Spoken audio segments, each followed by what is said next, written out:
இயேசுவின் மந்தை ஊழியங்கள் வழங்கும் இன்றைய வேத ஆராய்ச்சி வழங்குபவர் சகோதரர் ஜான் பெஸ்லி. ஆண்டவராகிய இயேசு கிறிஸ்துவின் ஈடு இணையற்ற நாமத்தினாலே உங்கள் அனைவருக்கும் அன்பான வாழ்த்துக்கள்.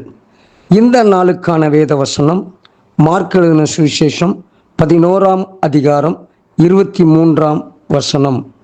எவனாகிலும் இந்த மலையை பார்த்து நீ பெயர்ந்து சமுத்திரத்திலே தள்ளுண்டு போ என்று சொல்லி தான் சொன்னபடியே நடக்கும் என்று தன் இருதயத்தில் சந்தேகப்படாமல் விசுவாசித்தால் அவன் சொன்னபடியே ஆகும் என்று மெய்யாகவே உங்களுக்கு சொல்லுகிறேன். ஆண்டவர் விசுவாசத்திற்கு ஒரு விளக்கம் கொடுக்கிறார். அதற்காக நாம் போய் மலையை பார்த்து நீ போ என்று சொல்லி நான் விசுவாசிக்கிறேன் என்று சொல்லுவதற்காக அல்ல. விசுவாசம் என்பது நம்மிடத்தில் சந்தேகமற்ற நிலையில் காணப்பட வேண்டும். நம்முடைய வாழ்க்கையில் நிகழ்கின்ற ஒவ்வொரு நிகழ்வுகளிலும் நாம் சந்தேகப்படாமல் என் தேவனுக்கு வல்லமை உண்டு என்பதை விசுவாசிக்க வேண்டும். என் கர்த்தருக்கு முடியும், என் கர்த்தரால் கூடும். நாம் வேத புத்தகத்திலே அநேக சம்பவங்களை குறித்து நாம் அப்படித்தான் பார்க்கிறோம். சம்பவங்கள் நாம் சும்மாக போய் சென்று கொண்டு கடலை பார்த்து நீ கடலே நீ அங்கே போனான் விசுவாசித்தேன் நடக்கவில்லை என்று நாம் சொல்லுவதற்கு பெயர் விசுவாசம் அல்ல. நம்முடைய வாழ்க்கையில் நடக்கிற நிகழ்வுகளில் நம்முடைய விசுவாசம் தேவனால் முடியும், என் தேவனால் இதையும் செய்ய முடியும், என் தேவனால் செய்யக்கூடாத அதிசயமான காரியம் ஒன்றும் இல்லை. ஆம் அருமையான கர்த்தருடைய பிள்ளைகளே, நம் மத்தேயு 8ஆம் அதிகாரத்திலே ஒரு குஷ்டரோகி ஒருவனுடைய வாழ்க்கையிலே ஒரு சம்பவம் நடக்கிறது. இயேசு கிறிஸ்து மலையிலிருந்து இறங்கி வருகிறார்.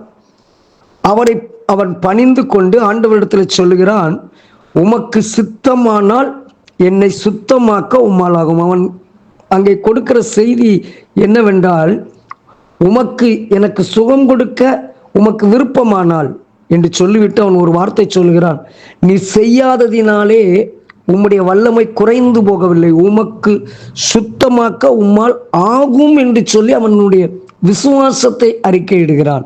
முடியும், தேவனால் கூடும், தேவனால் கூடாதது ஒன்றுமில்லை. சாத்ராக் மேஷாக் ஆபேத்நேகோ அக்னி சூளைக்கு முன்பதாக நிற்கும் போது அவர்கள் சொன்ன வார்த்தையும் அப்படித்தான். என் தேவன் இந்த அக்னி சூளையிலிருந்து தப்புவிக்க வல்லவர், அவருடைய வல்லமையிலே ஒரு சந்தேகமும் இல்லை. அதே நேரத்தில் அவர் எங்களுக்கு இந்த அற்புதத்தை செய்யாவிட்டாலும் நாங்கள் இந்த பொற்சிலையை வணங்கவும் மாட்டோம், இந்த தேவனை விட்டு வழி விலகவும் மாட்டோம், அந்த தேவன் வல்லமை உள்ளவர். என் வாழ்க்கையில் ஒரு சம்பவம் நடக்காததினாலே அவர் வல்லமை குறைந்தவர் என்பது அதனுடைய அர்த்தம் அல்ல, அவர் வல்லமை உள்ளவர்தான். அருமையான கர்த்தருடைய பிள்ளைகளே, இந்த கால வேளையிலே சற்று யோசித்து பாருங்கள், நம்முடைய விசுவாசம் எப்படிப்பட்டதாய் இருக்கிறது.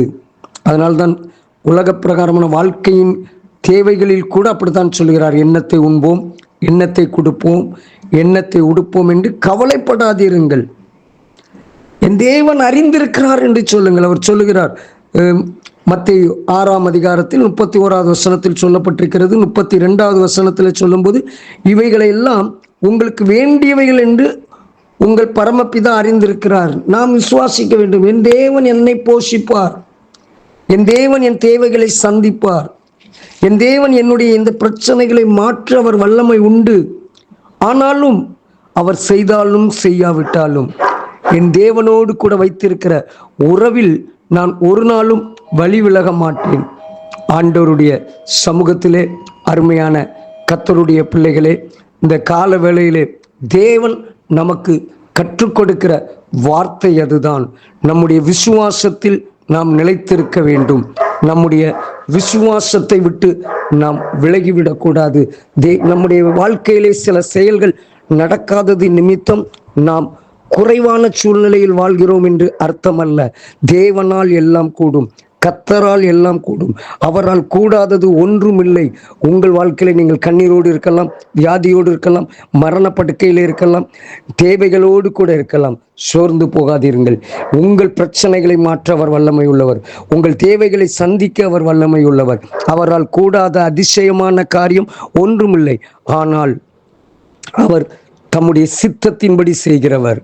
நம்முடைய வாழ்க்கையில் எது எப்பொழுது தேவை என்பதை அறிந்திருக்கிறாரோ அப்பொழுது அவர் அதை சரியாக ஏற்ற நேரத்திலே நமக்கு செய்ய வல்லமை உள்ளவர் என்பதை மாத்திரம் அறிவோம். ஜெபிப்போம். அன்பின் பிதாவே, விசுவாசத்தில் நாங்கள் வளர்ந்தவர்களாய், விசுவாசத்தில் குறைவில்லாதவர்களாய் உமக்கென்று வாழ உம்முடைய கிருபைக்குள் ஒப்பு கொடுத்து ஜெபிக்கிறோம். கர்த்தர் உங்களை ஆசீர்வதிப்பாராக. God bless you. ஆமென்.